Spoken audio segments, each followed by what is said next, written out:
안녕하세요. 반갑습니다.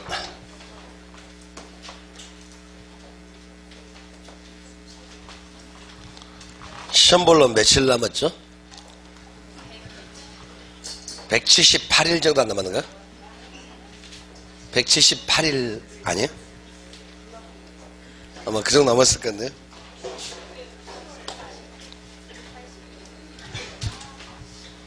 (179일) 아니면 178일 그 둘 중에 하나일 겁니다. 혹시 이번 달에 처음 하신 분 계세요? 처음 하신 분? 하루에 한 문제씩만 정리합시다. 하루에 정리를 좀 하셔야 되니까 대충 듣고만 하면은 금방 잃어버립니다. 그래서 좀 적어보시고 본인들이 한번 써보셔야 됩니다. 그래야 오래 기억돼요. 그리고 한번 읽어보시고 아마 좀 반복을 좀 하셔야 될 것 같아요.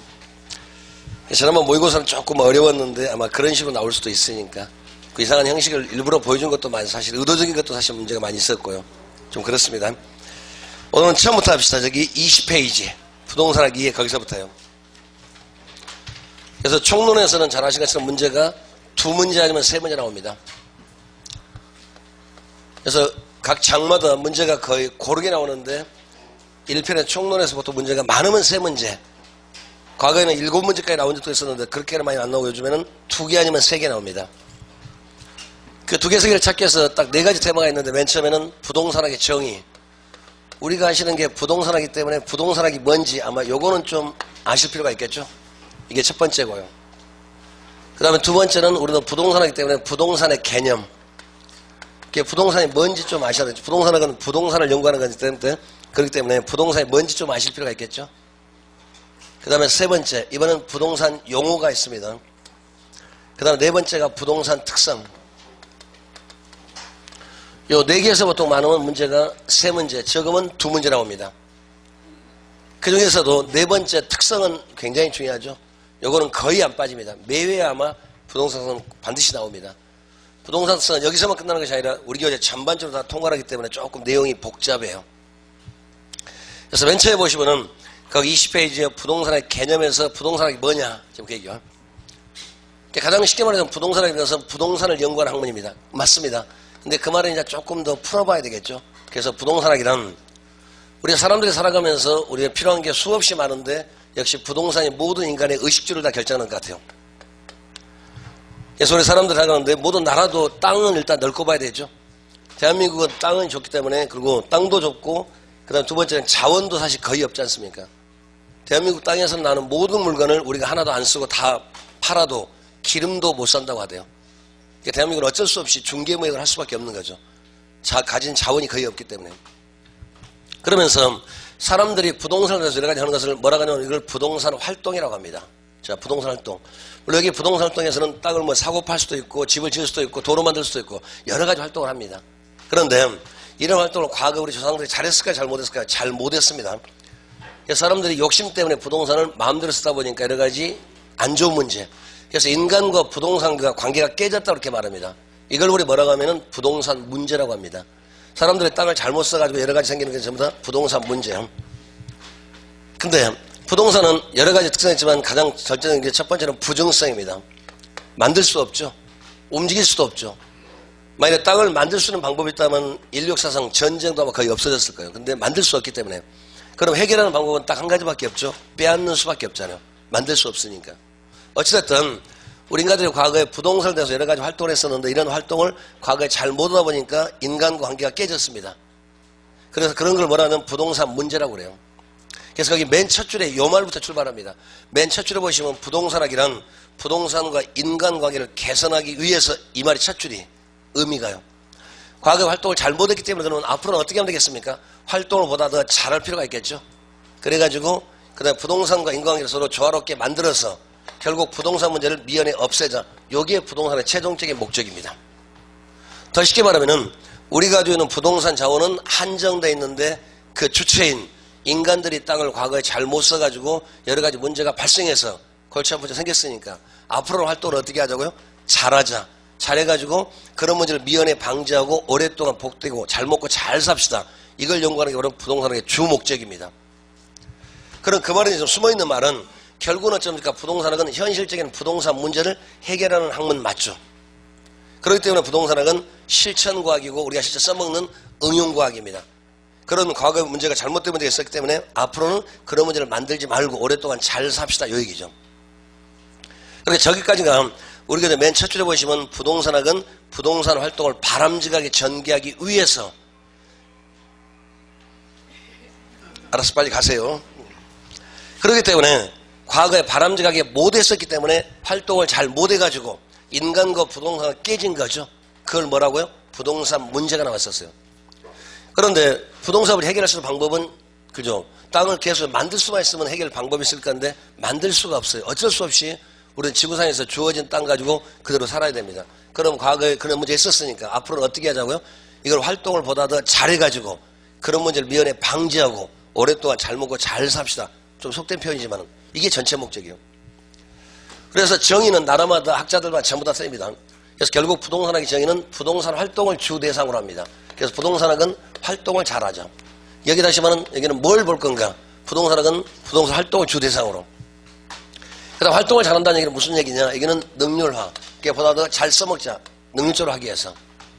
그럼 능률적으로 하기 위해서는 어떻게 하면 되겠습니까? 거기 원리도 좀 보고 그다음에 방법 좀 보는 이 두 가지. 원리와 기술을 연구하는 종합응용과학 이렇게 말합니다. 그러면서 부동산학의 성격은 종합과학이고 응용과학이고 그 다음에 실천과학이고 규범과학입니다. 일단 크게 말해서 딱 네 조각입니다. 그러니까 부동산 활동이라는 말은 연구 대상이죠. 부동산학은 뭘 연구할까요? 부동산 활동을 하는 거죠. 연구 대상이요. 그러면 과연 부동산학은 활동을 잘하는데 활동을 잘하기 위해서 먼저 뭘 먼저 봐야 될까요? 그게 어디가 있는가에 따라 틀려지겠죠. 다시 말하면은 예를 들어서 이게 시골의 한복판에 이런 사거리에서 농사짓는 농업적인 땅이 있다고 가정합시다. 농업적인 땅 자체는 그 자체가 현상이죠. 현재 있는 모습. 그러니까 이 활동을 잘하기 위한 게 주 대상이고 주 목표인데 이거를 잘하기 위해서는 그게 어디에 있는가 다 틀려질 수가 있죠. 이게 시골에 가 있대요. 그러면 뭘로 써야 되겠습니까? 농업용으로 알맞게 쓰는 게 맞겠죠. 이게 서울시내 한복판에 점이니까 있대요. 그러면 도시적 용도로 써야 맞겠죠. 그 말은 활동을 잘하기 위해서 먼저 뭐를 보셔야 됩니까? 부동산의 현상을 먼저 봐야 되겠죠. 그러니까 부동산학은 부동산 활동을 주 연구 대상으로 하는데 먼저 뭐가 밑바탕? 현상이 밑바탕 활동이지 현상과 동떨어진 활동은 의미가 없다는 얘기. 그래서 이 현상을 종종 지문으로 만들 때 모든 자연현상을 다 본다 그러면 틀렸겠죠. 그 지역만 보면 되니까. 만약 광주 여기서 우리 쌍촌동에서 영화를 하면 요 지역의 공법상 규제라든가 요 지역 상황만 보면 되는 거지 대한민국 전체 공법을 다 볼 필요까지는 없는 거죠. 다시 말하면은 활동에 직간접적으로 관계된 그런 현상만 보면 되는 거지 활동과 관계가 없는 모든 자연현상을 전부 다 볼 필요까지는 없다는 얘기죠. 여기까지 오신 거죠? 그 다음에 그럼 결국 활동은 누가 했습니까? 결국에는 부동산도 누가 합니까? 사람들이 하죠. 그렇기 때문에 결국 부동산학은 부동산 자체 연구가 아니라 사람 연구죠. 더 정확히 말하면 주체인 인간들이 과거의 객체인 부동산을 잘 못 써가지고 여러 가지 문제가 나왔었으니까 그럼 주체가 어떻게 하자고요? 그 활동을 잘하자는 그런 얘기죠. 그렇기 때문에 결국 부동산학은 활동을 주 연구 대상으로 하는데 이걸 보려면은 결국 누구 연구겠습니까? 사람 연구죠. 그래서 인간 행위의 합리성. 이게 과거 우리 조상들이 잘 못해가지고 행위를 잘 못해가지고 그 다음 합리적이 못했기 때문에 문제가 나왔으니까 인간 행위의 합리성을 유도합니다. 이렇게 이제 표현을 합니다. 또요. 그렇기 때문에 결국은 또 사람 연구이기 때문에 이거는 사회과학일까요? 자연과학일까요? 사회과학이라면 또 나오셔야 되겠죠. 맞죠? 부동산은 순수 이론과학이 아닙니다. 우리가 실제로 써먹는 과학입니다. 이게 나오는 가장 근본적인 부동산 문제가 과거에 나왔으니까 앞으로는 이렇게 하지 말자. 과거에 비추어서 그게 잘못됐으니까 이제는 그렇게 하면 안 되겠습니다. 이 말이죠. 그러다 결국은 사람 연구이기 때문에 결국은 또 뭡니까? 자연과학이 아니라 사회과학입니다. 이것도 순수 이론과학이라 우리가 실제로 써먹는 과학이죠. 과거의 활동을 잘못해서 그런 일이 있었으니까 앞으로 이렇게 하지 맙시다. 실천과학이고 응용과학이고 경험과학이라고 합니다. 그러니까 자연과학이고 인문과학이고 순수과학 이런 말은 관계없다는 얘기죠. 주로 그렇게 말을 만드니까. 그 다음에 여기까지 지금 연구 대상 얘기입니다. 그럼 두 번째는 이제 여기는 연구 목표입니다. 그럼 부동산학은 무슨 목적으로 합니까? 목적은 그저 능률화입니다. 그럼 능률이라는 말이 또 왜 나왔겠습니까? 요것 때문에 나오죠. 결국은 우리가 부족하기 때문에 나오는 거죠. 우리가 시간이 많으면 시간을 아껴 쓰세요. 그런 말 안 하겠죠. 우리 능률이라는 말은 뭔지 모르겠지만 능률을 또 다른 말은 과학화, 근대화 이렇게 말할 수도 있는데 능률이라는 말은 뭔지 모르지만 잘하자는 얘기죠. 뭔지 모르겠지만 아무튼 잘합시다. 시간을 잘 씁시다. 토지를 잘 씁시다. 돈을 잘 씁시다. 자원을 잘 쓰자고요. 그러니까 능률이라는 말은 근본적으로 연구 목적은 부족하기 때문에 나온 거죠. 그래서 능률은 크게 봤을 때 종류가 두 가지가 있는데 첫 번째는 사적 부분. 그럼 우리 예를 들어서 사적 부분에서는 이건 뭐냐면은 효율성이겠죠. 내가 내 땅을 가질 때는 잘 돈 많이 벌어야 되니까 효율성이 여기에 강조가 될 거고요. 그 다음에 두 번째 공적 측면에서는 그러면 이제 효율성이 아니라 뭐겠습니까? 형평성이라 말로 해야 되겠죠. 그러니까 사익을 추구할 때는 나 혼자만 쓸 수 있는데 같이 공동으로 같이 잘 먹고 잘 살아야 되니까 그래서 공적 부분의 형평성 측면이요. 그러니까 제가 뭐 요 두 개가 늘 따라다닙니다. 그러면서 여기 사적에는 효율성이고 공적은 능률성입니다. 요 말은 이미 15회 때 언급이 됐습니다. 그때는 뭐라고 했냐면은 사적 부분에서 오히려 더 형평성에도 강조해야 된다. 말도 안 되는 소리죠.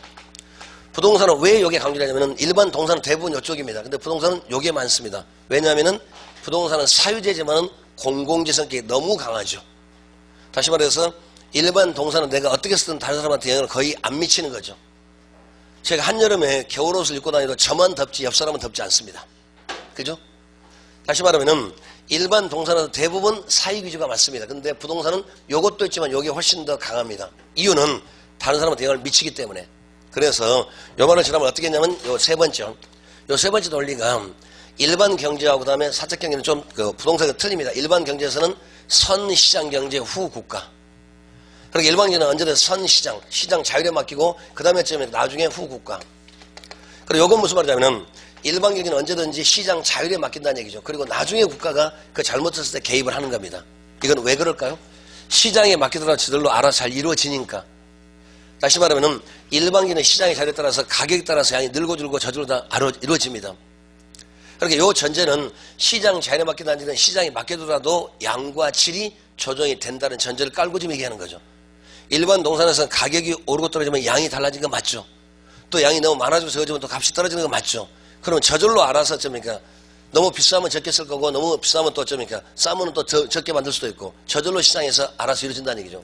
근데 부동산은 그게 안 됩니다. 그렇기 때문에 두 번째는 부동산계는 정반대라고 그랬죠. 부동산계는 여기 먼저 국가죠. 선국가입니다. 그 다음에 후 시장이죠. 항상 이게 거꾸로 갑니다.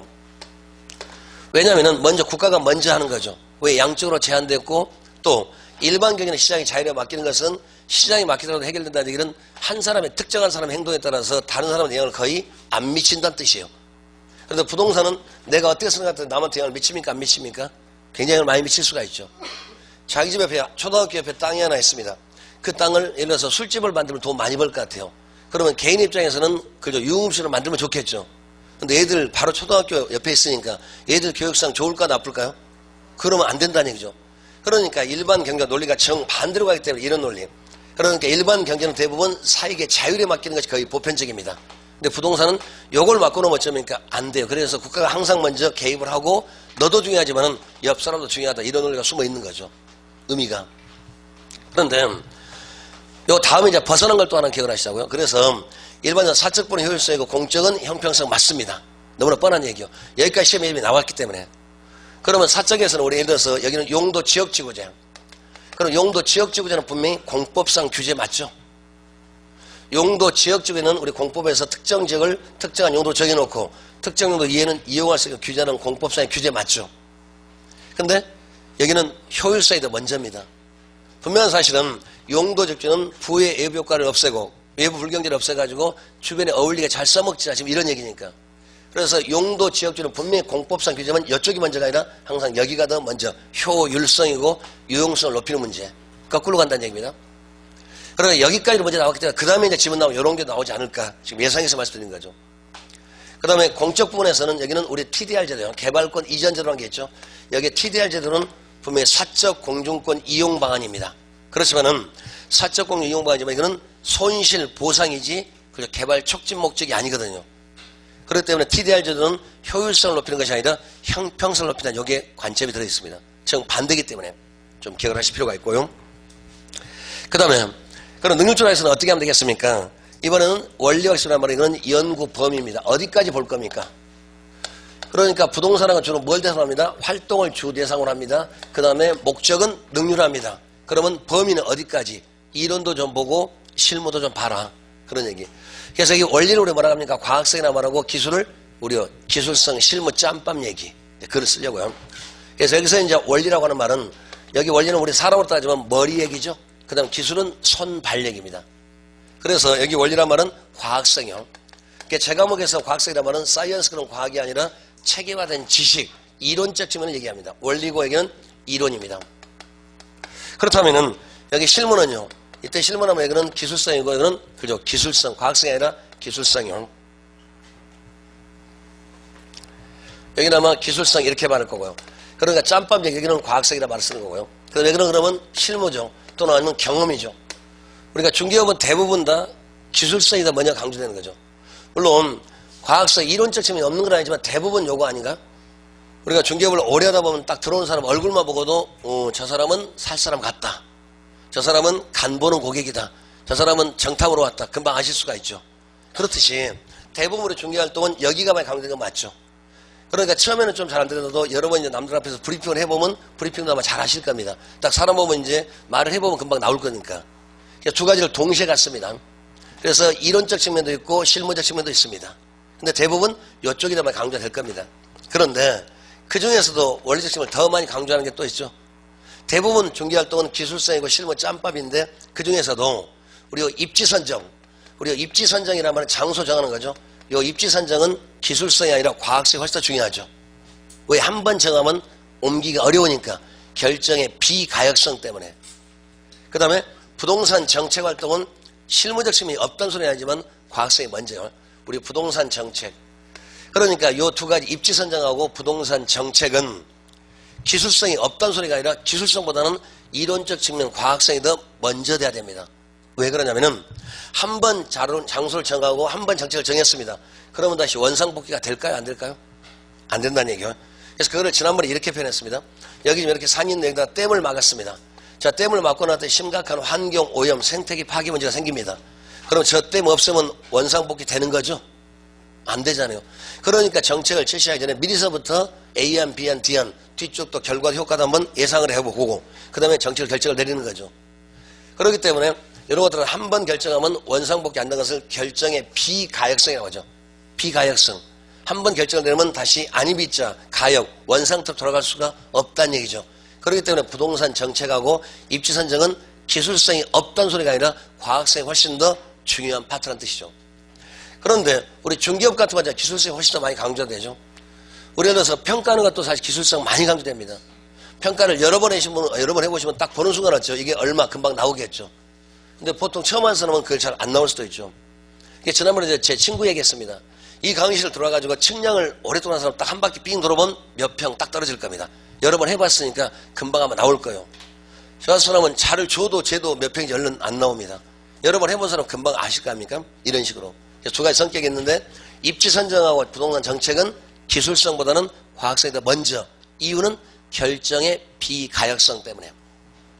그 다음에 여기는 뭐냐면 성격입니다. 여기는 학문의 성격, 이제요. 그래서 학문의 성격은 전부 다 종합과학입니다. 그렇기 때문에 여기 종합과학이라면 또 다르게 말하면 복합 개념으로 보자는 소리죠. 복합 부동산이 아니라 복합 개념. 그러니까 종합이란 말은 하나만 보는 것이 여러 가지를 동시에 본다는 얘기니까 여기는 그래서 복합 개념으로 본다는 얘기지 복합 부동산이 아니라 복합 개념이요. 그러고 보니까 우리 복합 개념은 세 가지를 동시에 보는 거죠. 이렇게. 여기 사거리에 어떤 건물이 하나 있습니다. 자, 이 건물 땅 사러 갑니다. 그럼 맨 먼저 우리 땅 사고 건물 살 때 어떻게 하십니까? 항상 제가 먹은 내가 어떻게 한다고 그렇게 보면 되니까 맨 먼저 이 땅 사고 이 건물 사러 갑시다. 가장 먼저 어떻게 하셨습니까? 바로 처음부터 돈 가져와서 바로 계약하죠. 한번 봐야 될 거 아니에요. 여기에 큰지 작은지 모양은 좋은지 나쁜지 옆에는 뭐 있는지 없는지 그죠?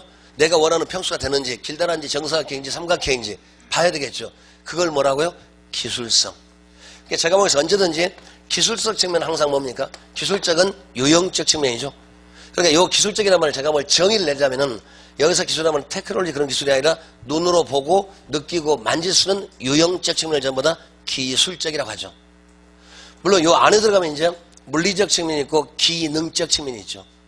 물리적이라는 말은 새 거냐 헌 거냐 기능은 제대로 잘 지어졌냐 못 지어졌냐. 그러니까 물리적 감가가 아니라 기능적 감가는 내부적 감가고 균형의 원칙. 맞죠?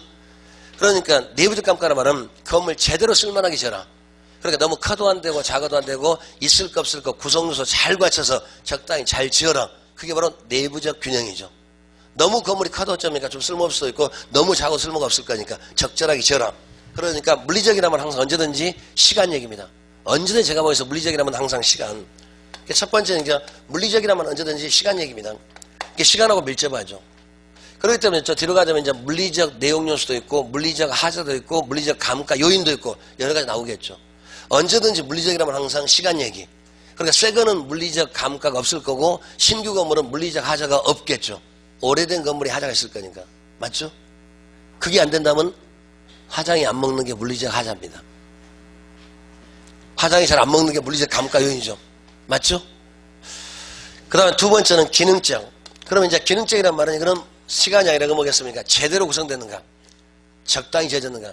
그러니까 물리적은 쇠거 한 거 이거는 시간이 아니라 구성 요소, 설계 설비, 투입부 이런 것들 잘 됐는가 안 됐는가? 그 다음에 두 번째 뭐 봅니까? 그래서 요 지문을 저 뒤쪽에서 끌어내자면은 물리적 하자는 신규 없으니까 신축 단계에서는 물리적 하자가 없습니다. 신축 건물은 기능적 하자를 쓸 수가 있지만 물리적 하자는 없다는 얘기. 이해하실 수 있죠? 그래서 그 말은 더 쉽게 말하면 자동차 리콜할 때 물리적 하자를 리콜하는 것이 아니라 기능적 하자를 리콜하는 거죠. 맞죠? 그 다음에 두 번째는 이제 뭐 보겠습니까? 법률적. 그러니까 그 건물을 보니까 너무 구조가 좋아. 재료도 새 건물이고 그 다음에 위치가 너무 좋습니다. 마음에 들었습니다. 그 다음에 이제 뭐 하겠습니까? 그 건물을 내가 사가지고 소유권을 이전한 다음에 내 권리를 행사할 때 하자가 있는가 없는가 봐야 되죠. 그래서 뭐 갖다 주소 그렇게 말하죠. 뒤에 한번 뭐가 저당권 설정됐는가 누가 빚이 있는가 한번 봐야 되겠죠. 그게 바로 등기부등본 한번 봐야 되겠죠. 그게 바로 법률적. 그러고 보니까 그래서 법적 권리 상태를 보는 거죠. 그거 보고 나니까 너무 좋습니다. 그러면 세 번째 뭐 하겠습니까? 다 좋은데 다 좋거든. 그죠? 좀 깎아줘. 비싸니까. 그게 바로 뭐겠습니까? 이제는 경제적 이렇게 요거잖아요. 그래서 세 가지를 동시에 보는 것을 뭐라고 합니다? 복합 개념. 그래서 종합이란 말은 요 세 가지를 동시에 보세요. 복합 개념이지 복합 부동산이 아니라는 얘기. 이렇게 말을 엮는 거죠. 그 다음 두 번째는 응용과학이죠. 그렇기 때문에 예를 들어서 여기는 응용과학이고 실천과학이고 규범과학, 경험과학이죠. 그래서 대부분 요 응용과학을 뭘로 고칠까요? 순수 이론과학이다 또는 자연과학이다 뭐 이렇게 말하면 또 틀리겠죠. 몇 가지 안 돼요. 그러니까 이게 결국은 요게 사실 개론 전체입니다. 요게 전부가 다. 그래서 이걸 좀 쪼개서 이렇게 좀 이제 분석을 좀 해보시면 될 것 같아. 그래서 이제 요쪽 파트 나올 수도 있고 각각 쪼개서 이제 지금 말을 나오니까 일단은 딱 네 조각입니다. 부동산 활동을 잘하자. 활동이 뭐다? 그다음 잘하든 능률적으로 하자. 그게 무슨 말인가? 그 다음에 이론과 실무란 말이 무슨 말인가? 종합 응용이란 말이 무슨 말인가? 요 말을 해석하는 겁니다. 자, 보겠습니다. 그러니까 맨 첫 줄을 지금 설명했습니다. 그리고 그 바로 밑에 보니까 박스가 좀 나왔죠. 그러면서 부동산 활동은 주체인 인간이고 객체는 부동산. 그러니까 결국 부동산이란 주체인 인간들이 한정된 객체를 과거에 잘 못 써가지고 인간과 부동산 깨져서 골치 아픈 문제가 나왔으니까. 근데 해결 방법이 없습니다. 그래서 앞으로는 어떻게 하자? 땅을 잘 살피고 인간과 잘 어우러지는 그런 상태로 땅을 이용하고 써먹고 오랫동안 복되게 잘 먹고 잘 삽시다. 이게 끝입니다. 그렇기 때문에 맨 처음에는 그죠? 인간의 합리성, 인간연구학. 그렇기 때문에 아까 사회과학이라면 너무 당연한 얘기고 순수 자연과학입니다. 순수 이론과학이라면 나올 수가 없는 거죠. 논리적으로. 그 다음에 목적은 능률화입니다. 그래서 능률화한 다음에 그 다음에 이제 네 번째 하나만 더 쓰자면은 능률은 또 종류가 보자면 이번엔 소유활동 가지고 있었을 때 그죠? 우리가 소유 이용활동 땅을 가지고 있었을 때 소유하고 이용활동 이때는 뭡니까? 체유효사용이 나오겠죠. 가지고 있으면서 땅을 써먹을 때는 잘 써먹어야 되니까 그때가 이제 체유효사용이요. 그러니까 여기에 맞게끔 소유 효율적 측면에서는.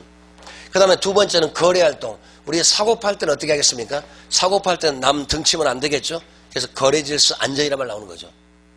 이 안에서 이제 말을 요렇게 그냥 끊은. 근데 지난번에 사실 여기까지 얘기했는데 하나 더 하자면은 거래활동에서는 거래질서 안전. 전부 다 좀 이렇게 다른 사람하고 예를 들어서 사고 팔 때도 내 목적만 해서 남을 속이면 안 되겠죠. 그래서 거래질서 안전이란 말 씁니다. 그래서 거래질서 안전 관계된가 우리 저 뒤로 가자면 시장론에서 정보같이 나온 거 있죠. 효율성 문제. 정보 효율성 문제 바로 이쪽 문제는 이제 크게 봤었을 때. 그러니까 요렇게 좀 쪼개서 우리가 좀 이렇게 이해를 하면 좀 좋지 않을까 그런 얘기. 지난번에 조금 더 이제 길게 말하는 거예요. 그 다음에 자 오른쪽 건너갑니다. 그래서 나머지는 읽어보시고 오른쪽에 이제 학문의 성격 너무 당연한 얘기. 그래서 종합과학입니다. 사회과학입니다. 그 다음 또는 그리고 경험과학. 경험과학이라면 과거에 그렇게 잘못해서 문제가 나왔으니까 앞으로는 그렇게 하지 맙시다. 이런 얘기. 그러면서 또 응용과 우리가 실제 써먹는 과학. 그러니까 부동산학은 이론 연구하는 것이 아니라 부동산 문제를 해결하는 방법을 연구하기 때문에 이거를 응용과학 또는 실천과학 그렇게 말할 수가 있죠. 그 다음 뒤에 보시면 규범과학이란 말은요. 내가 하고 싶어하고 하기 싫으면 안 하는 것이 아니라 반드시 그렇게 해야 됩니다. 왜? 토지는 한정되어 있으니까 그렇게 안 하면 앞으로 계속해서 못 사니까 그렇게 반드시 하세요. 규범과학, 당위성이 있는 거죠. 그 다음에 또 거기 종합과학.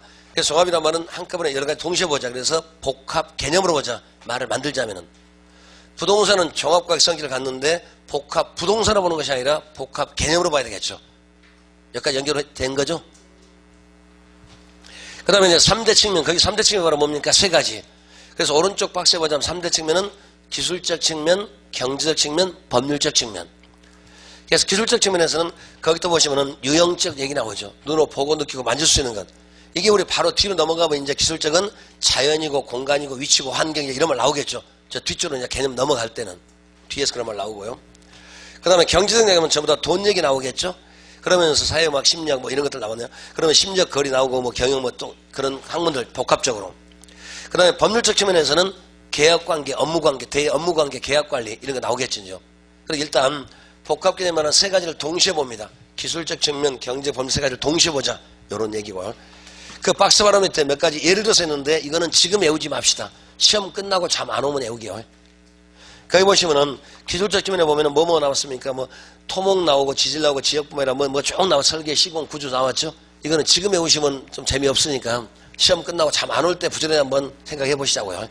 우리 시험 전혀 관계없습니다. 그러니까 1절에서 먼저 처음에 1절은 좀 정리하자고요. 부동산학이 뭔지. 부동산학은 인간과 부동산과 깨졌기 때문에 앞으로 잘 써먹게 해서 그 방법과 대상 목적을 정하는 것. 그래서 맨 처음에는 부동산학은 뭘 주로 보자. 활동을 보자. 근데 활동을 누가 했으니까 사람이 했으니까 사람들이 어떻게 하는가 합리적인가. 그저 주체 행위의 합리성을 유도하는 학문이라는 얘기.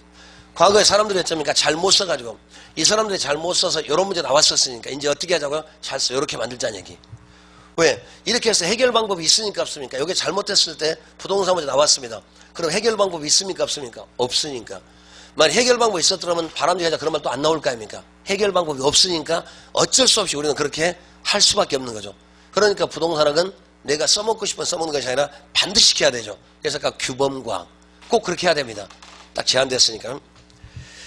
그 다음에 두 번째는 그 바로 밑에 이제 보면은 제2절의 부동산 접근 방법이라는 것은 부동산을 어떻게 연구할래? 연구 방법에 대한 얘기입니다. 그러면서 그 종류가 6가지가 쭉 나왔는데 거기서도 딱 두 개만 봅시다. 맨 처음에 세 번째 종합식이라는 말 아까 금방 말씀드린 것처럼 복합 개념이라는 말 나왔었고. 그러니까 부동산학은 어느 하나만 있는 것이 아니라 여러 가지가 학문이 전부 다 더해졌죠. 그러니까 부동산은 어느 하나만 있는 것이 전부 다 여러 개가 있으니까 이렇게 학문적으로 전부 다 연계되어 있습니다.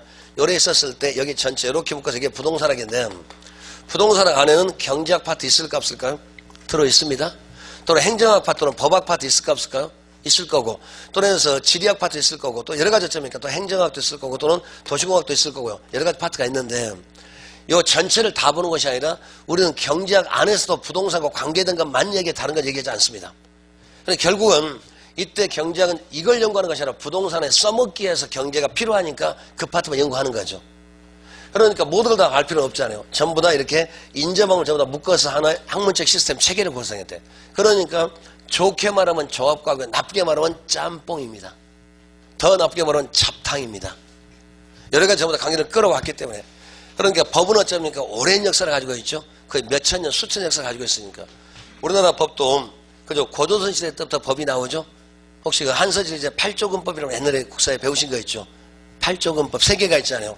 상살이 상사, 너를 죽여 너도 죽어라. 또 어쩌니까 예를 들어서 남의 공을 훔친 사람은 13배 배상한다는 얘기. 그게 맨 처음에가 상살이 상사.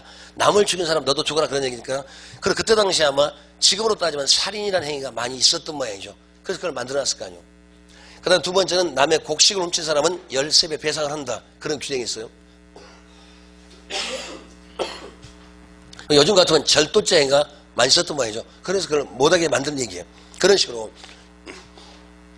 그러니까 법은 오랜 역사를 가지고 시간에서 계속 다듬어 왔었는데 부동산은 불과 어쩌니까 한 40년밖에 사실 안 됐어요. 4, 50년밖에. 학문 역사 조금 짧아요.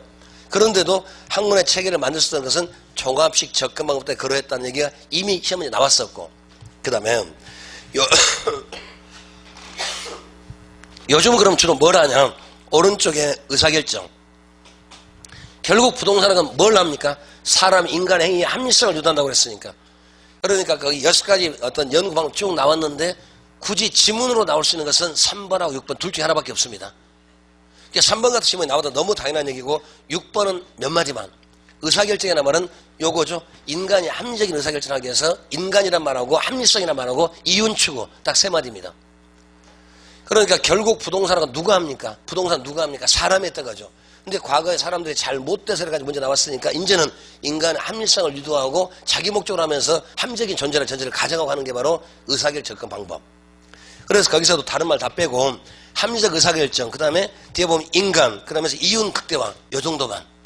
다른 법 접근만 6가지 했는데 나머지는 전부 다 버립시다. 의미가 없으니까. 문제가 거의 나올 계제가 못 되는 나오더라도 지문 하나 정도밖에 안 될 겁니다.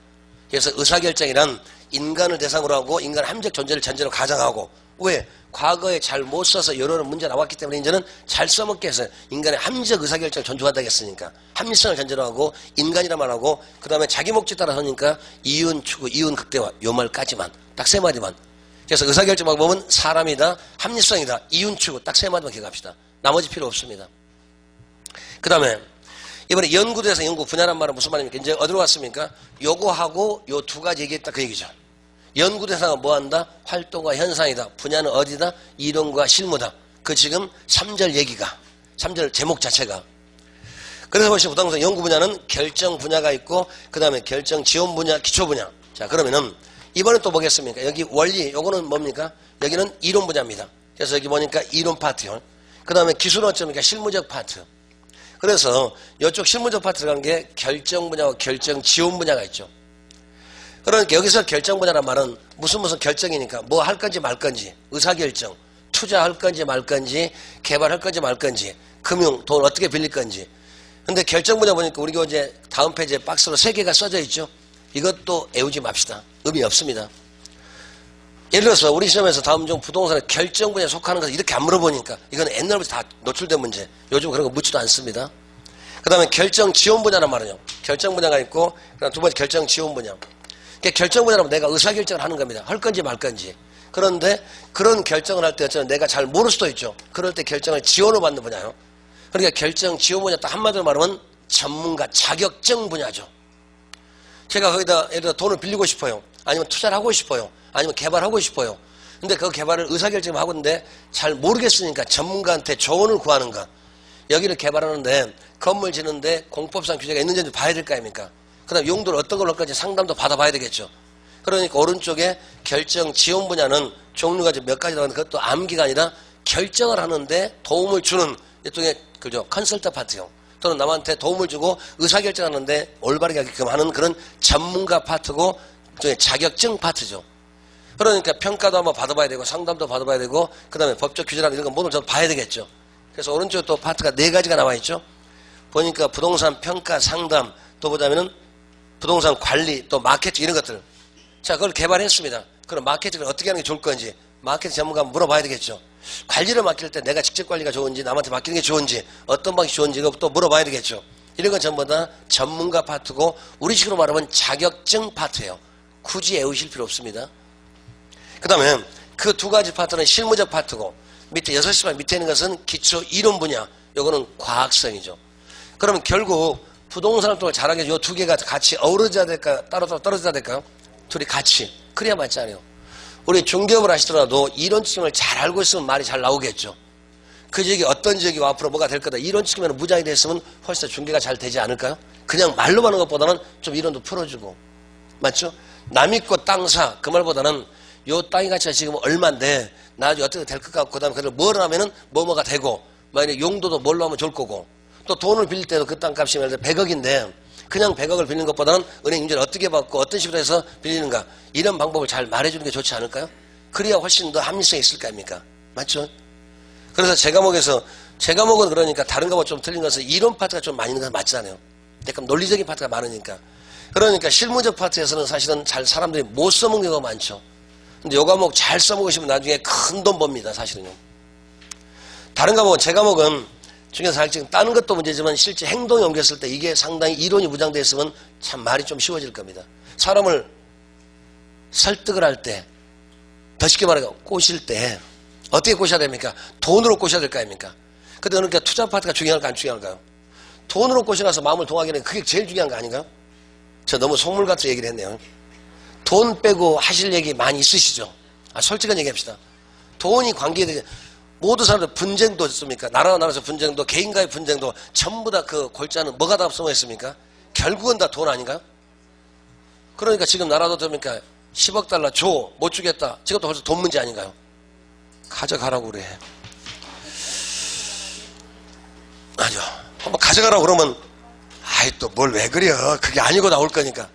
나가라고 그래. 가. 아니, 그게 아니고. 아니, 그렇게 나올 거니까. 근데 그렇게 못할 것 같으니까 살짝 건드려 보죠. 이거 한번 찔러봤다, 저거 한번 찔러봤다. 어떻게 나오는가. 지금 그렇게 하는 거 아닌가? 제 생각에는. 맨마다니까. 이렇게 해도 나중에, 그게 아니고 말 돌리면 되니까. 좀 우리가 너무 약하니까. 맞지 않아요? 중국한테 그렇게 못하죠. 한 번 말했다 잘못 붙을 수가 있으니까. 한번 찔러보는 거예요. 10억 달러 줘. 그래 놓고 좀 이따 좀, 아니, 그럼 알았어. 그건 거고, 이거는 이렇게 줘. 또 이제 바꾸려고 뭐 있을 거 아닙니까? 뭔가 있겠죠.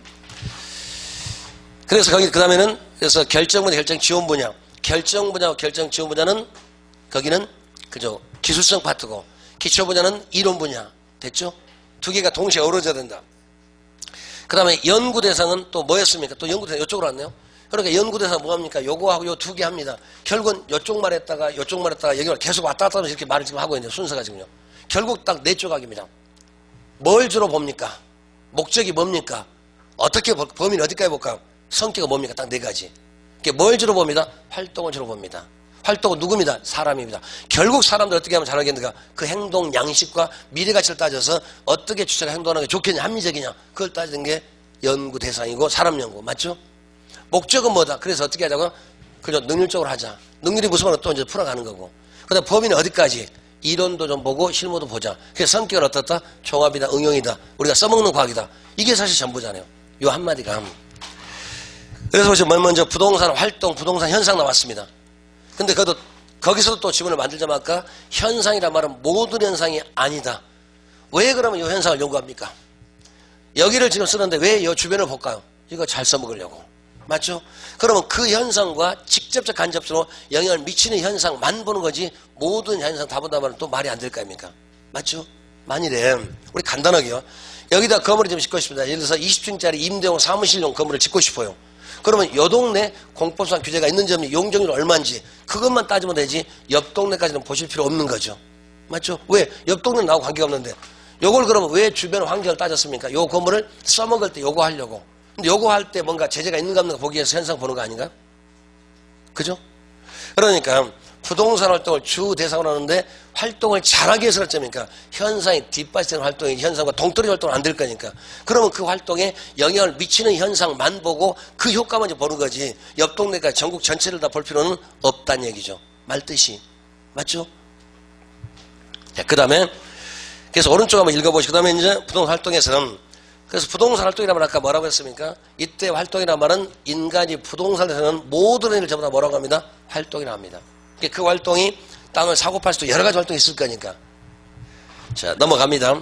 그래서 뒤에 보시면 이제 활동이란 말은 그러니까 부동산 활동이란 말은 인간인, 주체인 인간이 객체인 부동산에서로 여러 가지 행위를 할 거다. 사고 파는 거 여러 가지. 그러니까 모든 행위를 전부 다 부동산 활동이라고 하죠. 그런데 그런 활동을 과거에 잘 못해가지고 문제가 나왔으니까 앞으로는 그렇게 하지 마세요. 이게 주목적 아닌가요? 맞죠? 그 다음에 그러면서 활동이 이제 보면은 관리가 있고 규제만 쭉 나왔어 한번 읽어보시고 공적 사측이 있을 거고 의미 없습니다. 자, 오른쪽에 그러면서 활동의 속성 요거는 몇 개는 좀 기억을 하시자고요. 여기까지 왔습니다. 그러니까 지금 총론에서 맨 첫 번째 정리할 것은 요 네 가지만 정리하시자고요. 그래서 부동산이 뭡니다? 뭘 주로 봅니다? 목적이 뭡니다? 범위는 어디까지입니다? 성격은 어떻습니다? 요거 하나만 딱.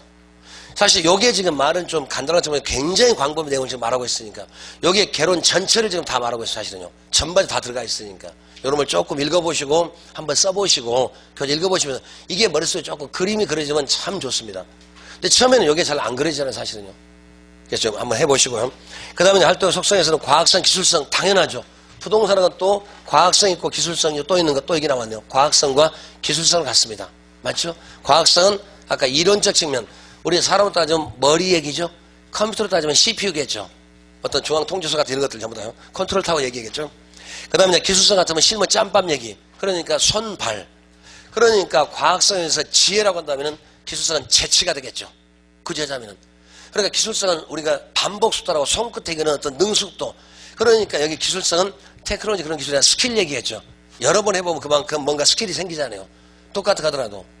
그래서 초밥집 할머니는 딱 밥만 딱 주면 어쩝니까? 밥할 개수가 거의 비슷해. 그잖아요. 오랫동안 하신 분은 제 선배 중에서 그 건축하신 분이 있습니다. 이시면 노가대 반장인데 이게 마트 건물 지어놓고 이제 그렇게 하시는 분인데 밤에 술이 요만큼 취해서 어쩌니까 밤에 쓱 지나면서 이렇게 시멘트 한번 쭉 이렇게 문대봅니다. 그러면서 하시는 말씀이 일 잘했구나. 시멘트 배합 잘했는 거 보는 걸 안 보고 술 요만큼 취해서 어쩌니까 딱 손을 만져보고 어쩌면 오늘 배합 잘했네. 금방 알아요. 그 감촉으로. 안 보고도. 그럼 그만큼 많이 해봤으니까 알 거 아닙니까? 그죠? 안 보고 딱 손 한번 딱 문대보고 어쩌니까 그 감촉으로 어쩌 오늘 배합 잘했네. 일 잘했네. 그걸 금방 그렇게 말하더라고요. 또 어느 보니까 이 녀석 잘못했네. 그 다음에 보면 대부분 뭐가 잘못됐습니다. 다시 또 듣고 또 해야 되니까. 이런 식으로 너무 여러 번 하다 보니까 기술성 그야말로 스킬 얘기. 수많은 거 해보다 보니까 손끝에 감각이 있는 거죠. 그죠? 그런 것들요. 그 다음에 이제 경험과학성. 아까 경험과학도 과거 협치는 잘못되면 안 되니까 앞으로 이렇게 합시다. 뻔한 얘기고. 자, 넘어가겠습니다. 사회성, 공공성, 사익성. 너무 당연한 얘기. 그러니까 계속 지금 무슨 얘기 반복합니까? 이쪽 얘기를 계속 지금 반복하고 있죠. 지금 또 이 얘기도 반복할 수 있고. 그러니까 부동산은 사유재 성격이 강한데 공공성도 매우 강합니다. 왜? 그러니까 사회성, 공공, 사익성의 말은 부동산도 분명히 사유재 성격이 있는 거 맞죠. 내 물건 내가 하는 거 맞아요. 그런데 일반 동산 좀 틀리다. 일반 동산에서 모든 시장에 자유를 맡긴다는 얘기는 특정한 사람 소비 행위가 다른 사람 영향을 안 미치기 때문에 정부가 간섭을 안 하는 거예요. 그런데 부동산은 반드시 정부가 먼저 간섭을 하는데 왜 그럴까요? 특정한 사람 행동에 따라서 옆 사람이 영향을 미치기 때문에 하는 거. 그러니까 부동산은 아무리 내 거지만 내 마음대로 쓰기가 어렵죠. 그러니까 내 건물 내 땅이 있어도 내 마음대로 집을 짓는 거 맞죠? 정부한테 물어보고 어쩌니까 허락받고 분명히 거기 제 땅이 있는데 거기다가 내 마음대로 건물 짓고 싶은데 내 마음대로 질 수가 없는 거죠. 왜? 나는 좋지만 옆 사람에 피해를 줄 수가 있으니까. 그래서 부동산은 사유재 성격이 없는 것이 아니라 있는데 다른 것에 비해서 훨씬 더 공공성이 더 강하기 때문에 항상 정부가 먼저 규제합니다. 선 정부고 후 그 다음에 개인이에요. 언제 선 국가 후 시장. 항상 정부가 먼저 개입을 하고 정해놓고 쓰려면 나한테 물어보고서 내 범주 안에서 허락받고서 여기에 늘 따라가는 거. 맞죠? 그러니까 일반 동산 어쩌니까 우리가 사고 팔 때 정부한테 안 물어보는데 부동산 살 때도 어쩌니까 샀습니다. 반드시 보고하는 거죠. 팔 때도 어쩌니까 반드시 팔았습니다. 보고하죠. 또 국가에서 어쩌니까 뭐 줘 그러면 줘야 돼. 맞죠? 세금도 내야 될 거 아닙니까? 내 거 아니기 때문에. 그런 뜻입니다. 그 다음에 이제 윤리성 5번부터요. 거기 윤리성도 문제 나온다면 지문 하나밖에 안 되는데 윤리성도 뭐 윤리를 지켜라 그건 뻔한 얘기니까. 근데 거기 윤리성은 조직윤리하고 그 다음에 고용윤리, 조직윤리 요거하고요. 우리 순서별로 할까요? 거기 윤리성에서는 뭐 먼저 고용윤리하고 조직윤리 요거 두 개만요. 그러니까 부동산도 윤리가 필요하다. 근데 그건 너무나 당연한 얘기인데 요 두 개는 지문에 종종 바꿀 수가 있으니까. 부동산업도 대인관계이기 때문에 사람을 속이면 안 되고 윤리를 지키는 거 맞잖아요. 너무 당연한 얘기. 근데 그게 중요한 것이 아니라 요 두 개가 말이 약간 혼동스럽습니다. 고용윤리란 말은 조직 안쪽에서 나옵니다. 조직 내에서 상하관계죠. 하나의 조직 내에서 그죠 지배자와 피지배자, 고용주와 피고용주, 상하 명령관계가 고용윤리. 사장님과 종업원 관계. 그러면서 조직 안쪽에서 나와요. 근데 조직윤리란 말은 이번엔 조직 바깥쪽에서입니다. 그래서 같은 동업자들끼리 상도를 지키는 거. 이거는 주로 수평관계, 대등관계 요것만 이해합시다. 다른 거 없으니까. 그러니까 고용률이란 말은 일반적으로 우리가 어쩌니까 같은 어떤 상가 보면은 그죠 중개업소 하나만 있는 것이 아니라 여러 개 쭉 있을 수가 있어. 그 사람들끼리 서로 공생관계 또는 보완관계, 경쟁관계 이런 것들. 같은 동업자들끼리 지켜야 할 상도덕이 바로 조직윤리죠. 나만 살기 위해서 사람 피해를 주면 안 되겠죠. 근데 고용윤리란 말은 그게 아니라 하나의 조직체 안쪽에서 지위 명령관계가 고용윤리. 조직윤리는 동업자들끼리 바로 수평관계, 대등관계 요거. 키워드는 그거니까. 다른 거 버리고요. 뭐 서비스윤리 같으면 고객한테 잘해줘야 되겠죠. 요즘에 중개도 감동 서비스를 해야 고객이 저를 따라오겠죠. 뭐 이런 거고요. 그 다음에 임장활동. 거기 임장활동이라는 말은 임장이니까 현장에 가본다는 얘기죠. 그럴 때 임장활동은 이거는 부동산하고 밀접하겠죠. 뻔한 얘기요. 그러니까 아마 부동성 얘기 나오면 항상 뭐 했습니까? 부동성이라는 말은 전부 다 못 움직이다. 그래서 자리가 어쩌고 장소가 어쩌고 위치가 어쩌고 여러 말로 하면 전부 다 부동성이니까. 지역이라든지 장소라든지 위치라든지 또는 환경이라든지 이런 말로 하면 전부 다 부동성. 맞죠? 임정활동도 현장에 어떤 현장에 임해라. 직접 현장에 가봐라. 부동성. 그러니까 이거는 부동성 때문에요. 우리가 서류상으로 책상에서 서류만 보고 보지 말고 뭘 해라? 직접 어쩌니까 현장에 가서 답사해라. 더 쉽게 발로 뛰어라. 맞죠? 그러니까 손으로만 하지 말고 눈으로만 하지 말고 현장에 가서 직접 보고 답사하고 직접 해라. 그래서 신문 기자들은 기사를 발로 쓴다는 말을 하죠. 손으로 쓰는 것이 아니라 직접 현장 조사하고 전부 다 해야 되는 그게 바로 임정활동이요. 그 다음에 정보활동이라는 말은 그죠? 정보활동은 부동성과 개별성 때문에 나옵니다. 그래서 그래도 정보활동도 이건 왜요? 우리가 미래가 불확실하기 때문에. 우리 지난번에 이걸 너저나게 길게 썼었는데 정보활동이요. 여기서 그런 정보활동 크게 말해서 두 가지가 있죠. 지역정보가 있고 개별정보가 있죠. 정보활동이요.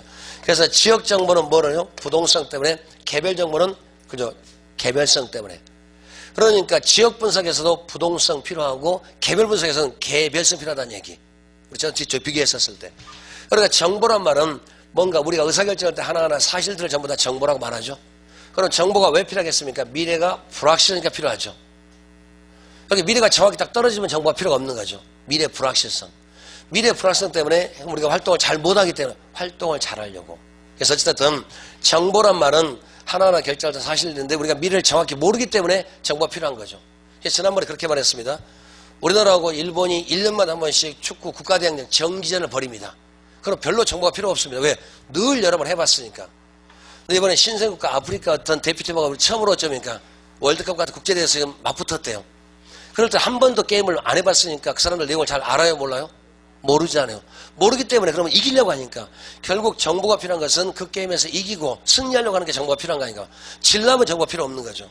그러니까 부동산에서 정보가 왜 필요합니까? 성공하고 활동을 잘하려고 하니까 정보가 필요한 거죠. 그냥 대충 하고 못하려면 정보가 필요가 없으니까. 부동산 일자 합리적으로 잘하게 정보가 필요하는데 왜? 미래를 우리가 잘 아니까 모르니까. 그걸 다르게 말하면 우리가 통제가 가능 요소가 많아요. 통제 불가능 요소가 많아요. 통제 불가능 요소가 더 많으니까.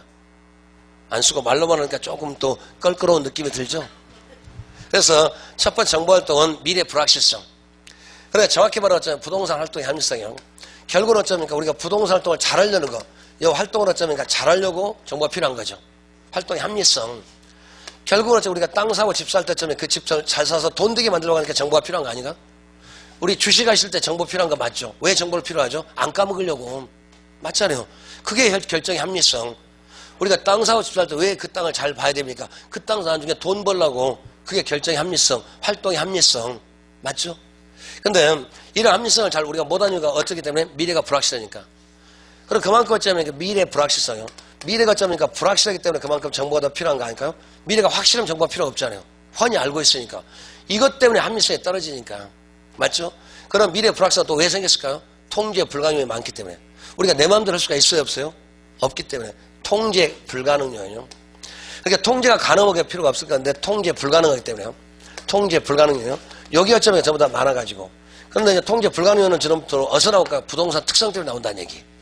통제 불가능은 부동산 특성이요. 근데 부동산 특성도 정확히 말하면 어디와 또 관계될까요? 자연적 특성. 인문적이 아니라. 인문적은 늘 바꿀 수가 있으니까. 자연적 못 바꾸니까. 그래서 부동산에서 여기도 주로 이제 자연적이 많이 들어갈 건데 그 중에서도 뭐가 많다고요? 부동성하고 개별성. 요거잖아요. 그러니까 이거를 이렇게 올라가면서 읽어보시는 거예요. 부동산의 개별성, 부동성 등 그런 자연적 특성에서 통제 불가능 요인이 많고 그리고 통제가 불가능하기 때문에 그만큼 미래가 불확실하기 때문에 그래서 결정이 잘 못 되니까 결정을 제대로 하고 잘하려고 하는 게 뭐가 필요하다? 정보가 필요하다. 말 되죠? 근데 우리 교재 보니까 딱 두 개밖에 안 써놨죠. 부동성, 통제 불가능 딱 두 개밖에 안 써놨죠. 틀린 말은 아니에요. 틀린 말은 아닌데 이렇게 연결하면 조금 더 연결이 제대로 될 것 같으니까 말 뜻이. 자, 이렇게 하시고요. 그 다음에 대인활동, 대모활동 너무 당연한 얘기. 자, 넘어갑니다. 그 다음 뒤에 보자면 배려의 장기성. 부동산은 먼 미래까지 본다는 얘기는 무슨 성질 때문에? 영속성. 지금만 보는 것이 아니라 먼 미래까지. 장기적 배려성 또는 배려의 장기성. 영속성. 맞죠? 그러니까 먼 미래까지 보니까 영속성이 나오기 때문에 예측이란 말이 나올 수가 있죠. 이 땅값이 나중에 싸질까 비싸질까? 이게 좋을까 나쁠까? 그러니까 장기적 변화니까 지금 과거 보는 것이 아니라 미래까지 본다는 얘기니까. 그러면 영속성 때문에 장기적 변화 필요하고, 그로 인해서 예측이란 말이 나올까 안 나올까요? 나올 수도 있는 거죠. 맞죠? 예측은 미래니까. 자, 연결해 보면 사실 아무것도 아닌데 처음에는 복잡해 보이지만은. 그 다음에 공간활동 3차원 공간이겠죠. 수평공간, 공중공간 또는 지중 이렇게 나오고요. 그 다음에 복합 개념. 아까 복합 개념은 세 가지 동시에 보는 것. 그러고 보니까 결국은 어쩌니까 요 말을 계속 딱 풀어가는 거예요. 결국 네 마디 딱. 첫 시간은 요게 전부니까. 네 가지만요. 그 다음에 이제 일반 원칙을 보니까 능률성, 안전성, 경제성 나왔네. 읽어보세요. 보시고. 그 다음에 공정성하고 부동산 지도 이념. 지도 이념이라는 말도 바람직하게 전개하는 방법입니다. 자, 읽어봅시다. 넘어갑니다. 그래서 뒤에 문제 1번 문제 한번 풀어보고 이제 갈게요. 좀 이따 이제 문제를 드릴 거니까 1번 문제에서 보시면은 부동산에 대한 설명으로 틀린 것은 순수과학, 응용과학으로 구분할 때 어디에 속한다? 응용과학. 지금 어디서 나왔습니까? 요겁니다. 응용과학인지 순수과학인지 자연과학인지 뭐 이런 말들, 인문과학이라든지 이렇게 나올 거 아닙니까? 주로 고치는 방법이. 두 번째, 부동산 연구대상은 활동과 현상이다. 그렇습니다. 연구대상은 활동하고 현상입니다. 맞죠? 딱 떨어지는 말이요. 그 다음에 세 번째, 부동산의 접근 방법에서 종합식 접근 방법은 부동산을 기술적, 경제, 법률적. 아까 종합식은 복합 개념입니다. 복합 부동산이 아니라. 그래서 기술적 측면, 경제적 측면, 법률적까지 동시에 보자. 관계등을 전부 다 한꺼번에 다 같이 보자. 그런 얘기니까. 그럼 맞죠? 그 다음에 네 번째, 부동산은 다양한 학문과 연계되어 있기 때문에 종합 학문적 성격을 가지고 있다. 당연하죠. 그러니까 요 말 지금 두 번 나왔죠. 응용과학이다. 그 다음에 종합과학이다. 종합적으로 봐야 된다. 그 다음에 연구대상 뭐다? 활동과 현상이다. 결국 이 파트 지금 다 나온 문제 같은데요. 그 다음에 다섯 번째, 부동산에서 일반 원칙으로 안전성이나 거기에 소유활동에서 채유사용 이거 나왔네요. 소유활동의 채유 원칙하고 거래활동 거래소 상립 요거는 전부 다 안전성이 아니라 능률성이죠. 안전성은 뭐가 있을까요? 등기부등본 보는 게 안전성이죠. 또는 예를 들어서 건물 안전도 검사, 내력도 검사 한번 받아보는 거. 우리 과목에서 안전이란 말은 위험을 줄이자. 안전. 그죠? 우리 건강진단 받아보는 것도 내 건강의 안전을 위해서. 나중에 한꺼번에 큰 병 날까 미리서 알자는 얘기죠. 그래서 거기는 능률성이지 안전성이 아니라. 됐죠? 그래서 1장은 딱 한 가지만 합시다. 요것만 합시다. 요거 하나만. 그래서 부동산의 정의에서 연구 대상이 뭡니다. 그 다음에 목적이 뭡니다. 범위가 어디까지입니다. 성격이 어떻습니다. 요거 하나만요. 자, 좀 쉬신 날 두 번째 부동산 이해합니다. 좀 쉬어갑니다.